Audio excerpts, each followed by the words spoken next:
Buenas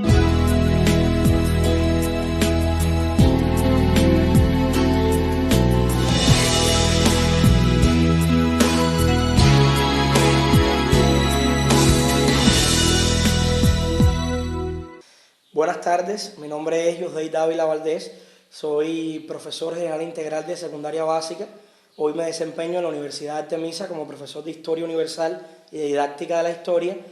Soy originario de Güines, es decir, aunque llevo toda mi vida profesional trabajando acá en la provincia de Artemisa, pero soy originario de Güines. Mis padres, bueno, Aracelis y Carlos, me enseñaron siempre la posibilidad de ser una persona de bien y sobre todo estudiar una carrera universitaria. Siempre hacer lo que me gustara, estudiar una carrera y poder convertirme en un profesional de este país. Fui un niño normal. Yo considero que sí, muy extrovertido. Recuerdo que me gustaba dibujar muchísimo. Mi mamá, que ni siquiera había estudiado una carrera, estimuló mucho la creatividad en mí. Siempre fue pendiente a que yo dibujara, que yo trabajara con plastilina, me hacía los dibujos que quería, me contaba historias y después me pedía que los dibujara, cómo me imaginaba esas historias. Y fui un niño muy feliz en esa etapa, a pesar de, bueno, haber tenido el divorcio de mis padres en esa etapa, pero no creo que me haya afectado mucho, al menos en mi niñez, porque siempre tuve el amor de mi mamá, de mi abuela, siempre estuvieron muy pendientes de mí. Ya cuando llego a la escuela, recuerdo que me gustaba estar en todos los matutinos, en todos los actos. Siempre me gustó la escuela, muchísimo. Era muy atento con las tareas. Mi mamá pasó poco trabajo. De hecho, por eso cuando mi hermano, porque tengo un hermano más pequeño, llegó a la escuela, a mi mamá le costó más trabajo porque era como empezar por primera vez. Porque a mi hermano sí le costaba más trabajo sentarse a hacer las tareas y demás. Yo no, yo fui un niño más, no sé, más concentrado con la escuela, más motivado hacia la labor. Recuerdo a mis maestros de la primaria con mucho cariño. De hecho, creo que hoy soy maestro por esos maestros que tuve en la primaria. Fue una etapa hermosa. El hecho de tenerlos como paradigma en un momento difícil para Cuba, estamos hablando del periodo especial, yo nací en el 84 y entro en la primaria en el 89. Es decir, mis años de primaria fueron 89-96, la peor etapa del periodo especial, pero tuve maestros con mucha vergüenza, muy preparados, que incluso daban clase con fragmentos de muñecos de yeso, porque no había ni tiza, pero siempre con muchas ganas de dar, con muchas ganas de enseñar. Y el hecho de que yo sea maestro, creo que se lo debo en sí a estar ahí, con ellos en la escuela. Después llegó la secundaria, la etapa de la adolescencia, que es bien difícil para todos. Y ahí creo que fue cuando por primera vez me afectó la separación de mis padres.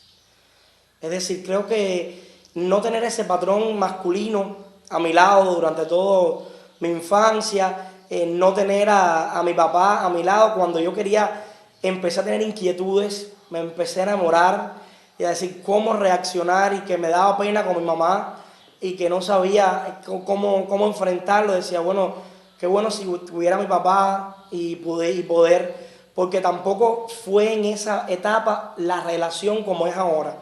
Si la relación no fue tan buena en el sentido de hubo más distanciamiento, es decir, no es que no hubiera mala relación, sino que hubo más distanciamiento y yo no tenía a ese hombre en casa para poder preguntarle, bueno, ¿y cómo es? ¿Y esto cómo sucede? Y todas esas interrogantes, pero me seguí refugiando en los estudios. Y creo que sí, que fue una muy buena etapa también. Fue una etapa de mucha rebeldía. De hecho, fui muy indisciplinado. Me tuvieron hasta que cambiar de grupo en noveno grado porque era muy indisciplinado. Los maestros decían que yo era el centro del aula y que a pesar de que mis resultados académicos eran buenos, no tenía un buen resultado desde el punto de vista educativo. Es decir, era un alumno, era un desastre, por llamarlo de alguna manera. Imagínense la frustración que significó para mí el hecho de no poder obtener en noveno grado la condición de una vocacional de ciencias pedagógicas, cuando desde primaria me había gustado, pero que además en la secundaria tuve la posibilidad de dar clases con estudiantes porque no iba a la escuela al campo por determinadas razones de enfermedad y entonces me ubicaban como estaba en el círculo de interés pedagógico en las primarias y podía entonces interactuar con los estudiantes, pero además repasaba a los estudiantes en el barrio, a los estudiantes de primaria. Y mi mamá, muchas veces incluso, yo convocaba reuniones de padres con los padres para decirles cómo estaban los estudiantes. Y mi mamá entraba y decía, pero ustedes están más locas que él. ¿Cómo van a seguirle también la rima y la corriente y venir acá? Entonces mi sala, la sala de mi casa, se convirtió en un espacio de educación, estando yo en 8º grado. Y entonces, que todo el mundo dijera, tú tienes condiciones, había participado en foros de monitores, en pioneros creadores, y que por estas determinadas razones no pude hacerlo, fue frustrante para mí. Esas vacaciones del año 99, cuando todo el mundo me veía en la calle, por fin estás en la vocacional, y tenía que decirle no pude, me deprimió muchísimo. Dije, no, se acabó el mundo. Pero ahí estuvo mi familia para apoyarme. Y para mi mamá, sobre todo, mi abuela, estoy emocionado porque a veces las personas creen que en un momento ya es el fin. Se nos cierra una puerta y decimos ya no, y nos aferramos tanto a esa puerta, miramos tanto a esa puerta que no vemos que detrás tenemos otras puertas abiertas. Y el preuniversitario para mí fue definitorio. El hecho de estar becado, poder interactuar en un albergue con coetáneos, con personas de mi grupo etario y poder conversar, y delineó mucho más mi carácter, logró que esos muchachos confiaran en mí, me ayudaran, y esa depresión que yo tenía, no, para adelante, tú vas a poder ser maestro y a lo mejor tienes más tiempo para decidir otra carrera y pensar en el PRE te da esa posibilidad, y en 12º grado puedes de todas formas estudiar la carrera. No puedo dejar de mencionar a mi directora en aquel momento del PRE Estados Unidos mexicano, que me dijo, si tú quieres ser maestro, tú vas a lograr ser maestro. Pude perseverar y triunfar. ¿Y por qué le digo triunfar? Porque al final, en mi momento de frustración, llegué a pensar, me voy a ir por la actuación. Tenía hasta un grupo de teatro, filmamos algunos teleplay por allá, muy rudimentario, vamos a decir, con una camarita digital. Y dije, bueno, sí, la actuación me gusta también, pero no le ganó a la pedagogía.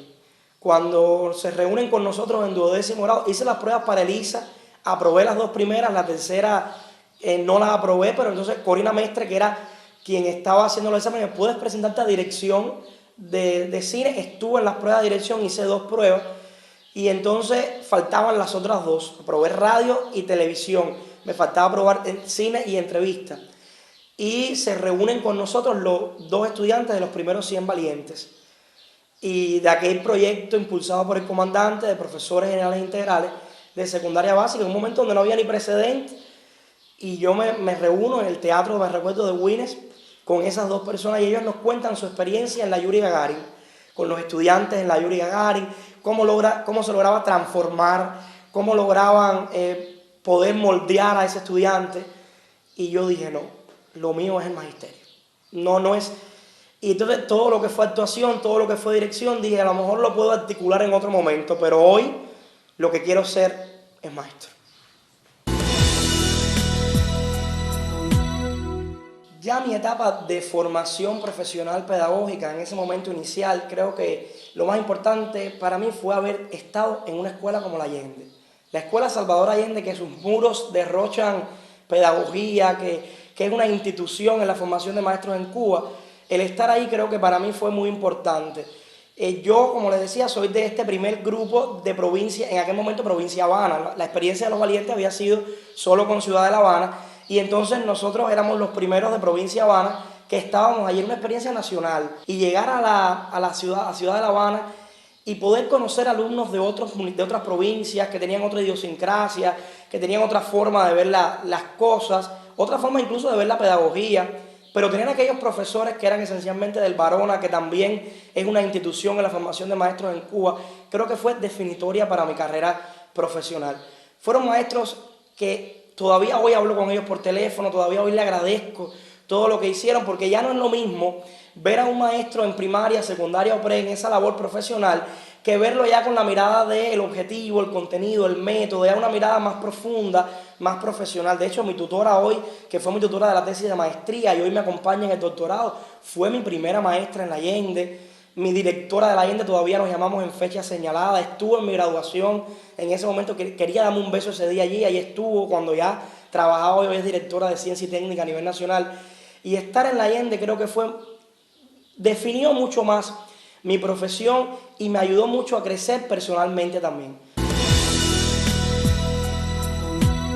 Y ya el segundo año, por la situación que tenía la capital, teníamos que ir frente a aula, a dar todas las asignaturas. Yo recuerdo que me tocó ir a Regla, a dar clases en un grupo de 9º grado, que los profesores que quedaban muy pocos, se repartieron a los mejores grupos y nos dieron a mí y a otra muchacha ese grupo, que era el peor grupo, era un grupo muy indisciplinado. Y yo recuerdo que poco a poco, el primer día, fuimos trabajando, y los alumnos se fueron comprometiendo con nosotros y fueron demostrando que sí se podía, que no, lo que no habían logrado los otros era porque no había compromiso. Y hoy todo el mundo ve el PGI, el profesor general integral, como algo, como una página negra de la historia de la pedagogía. Yo creo que no. Yo creo que quizás después se perdió en el camino un grupo de elementos a la hora de hacer, de selección, pero la idea del comandante fue muy buena y resolvió un problema real en la capital y en Cuba en sentido general. Y esa idea de buscar lo educativo, de poder conocer al adolescente, es algo que se logró con ese proyecto. Y yo tuve muy buenas experiencias en ese primer año. Los padres al inicio decían, pero ¿y un emergente? Y para mí un emergente, para darle todas las asignaturas, yo tuve que en ese curso dar matemática, física, historia y biología en 9º grado. Y fue muy difícil poder prepararme, era decidir mi vida personal cero y era mi vida profesional porque yo no podía llegar al aula. Siempre tuve eso claro. Yo tengo que respetarme, tenía 18 años, pero yo no podía llegar al aula sin estar preparado. Y fue un curso excelente que me dio muchas más experiencias, ya no tan ingenuas, ya desde la práctica de lo que podía hacer. Es muy difícil resumir esa vida de estudiante, porque yo llevo 10 años hoy trabajando. Es decir, todo el mundo me pregunta, ¿tienes 28 años? Pero llevo 6 años de graduado profesionalmente, pero llevo 10 años en aula. En la etapa en que yo tuve que entrar al aula no había diferencia entre yo y otros profesores que ya tenían otra experiencia. Yo tenía que dar todas las clases que daban los otros, tenía que ir a todas las preparaciones metodológicas y la única diferencia es que además tenía que los sábados ir a la sede y seguirme preparando. Bueno, la familia. Aunque ya he hablado mucho de la familia, porque es difícil separar una cosa de otra, yo creo que la familia es lo más importante que debe tener un ser humano. Lo dice una persona que se debe a su familia y que hoy está formando una familia. Tengo la dicha de tener una esposa, digo yo, excelente, aunque la referencia viene de muy cerca, ¿no? Pero creo que encontré la persona ideal, la persona que yo necesito para mi vida. Por eso a lo mejor tengo esta tranquilidad que me ha hecho incluso aumentar unas libras que, aunque dicen que está dado porque desde que vivo en Artemisa he aumentado más de cuando viví en Mayabeque, pero yo creo que es esa tranquilidad con mi familia. Como mi familia ya hoy ha crecido más, porque es mi esposa, pero también son mis suegros, también es mi cuñada, que es con los que hoy vivo. Y que ese cuento de que los suegros no pueden convivir, sí, siempre que haya respeto. Lo ideal es que los matrimonios vivan solos, pero cuando hay posibilidades, es decir, cuando hay necesidad de hacerlo, si hay respeto, si hay empatía, si es ponerse uno en el lugar del otro, se puede lograr y se puede convivir muy bien, como es mi caso, en este caso. Por eso creo que la familia es todo. Es lo que puede impulsar al ser humano a lograr lo que hace, lo que es. Yo he hecho todo lo que he hecho por mi familia, tanto mi familia de origen como la familia con la que hoy convivo en este sentido, que ha crecido y que hoy quiero que crezca más. Ya estoy en búsqueda de un bebé, entonces puede ser que dentro de unos meses ya podamos darle la sorpresa de que ya hay un nuevo Yosdai por ahí, en ese sentido, porque además hay que ponerle el nombre para seguir la dinastía, aunque bueno, mi mamá quería que le pusiera el nombre de mi abuelita al revés. Y los amigos son también el otro sostén. Yo me debo mucho a mis amigos. Yo tengo muy buenos amigos. Creo que eso es algo que me ha caracterizado y los he tratado de rescatar siempre, porque los amigos hay que regarlos. Es como las plantas, no los puedes dejar perder, porque la dinámica de la vida te obliga a veces a separarte un tiempo. Yo que he estado de aquí para allá, de provincia en provincia, pero no se pueden perder. Hay que vernos, hay que llamarnos. Eso no lo podemos dejar de hacer. A veces mi esposa incluso me dice, pero si a veces no te llaman y tú tienes que estar llamando constantemente, hay que llamar. Porque son personas que fueron en tu vida en un momento muy importante y que tú le agradeces mucho. Pero sobre todo mi esposa, que es mi mejor amiga. Es con la que yo converso, es con la que yo estoy siempre. Es la que me escucha todas las noches, que todas las noches conversamos. A veces la dinámica del día te obliga a que estás haciendo una cosa u otra, pero en la noche siempre hay un espacio para conversar qué nos pasó, cómo pasó. A veces mi suegra me dice, pero como ustedes conversan todo el tiempo, habla y habla, pero creo que eso es muy importante. Y es mi mejor amiga y es mi más cercana familia. Por eso es que si yo voy a resumir familia y amigos, es mi esposa, definitivamente. Bueno, yo quisiera que en este momento final, que hay muchas personas que nos ven, puedan llevarse una idea, y es que en la vida todo lleva sacrificio, que hay que ser perseverante para lograr su sueño, y que cuando uno hace lo que le gusta, puede llegar muy lejos, puede triunfar en la vida, y el triunfo está ahí. Decía que si una puerta se te cierra, busca que hay más puertas. Y ojalá que este programa les sirva a esas personas que como yo pudieron tener frustraciones en algún momento, y que si les permite perseverar un poco, si les permite colorear un poco más la vida, que a veces la vemos tan blanco y negro, tan lleno de elementos materiales y no de la espiritualidad, que al final es lo que trasciende, qué bueno por permitirme llegar y qué bueno por permitirme ser su amigo.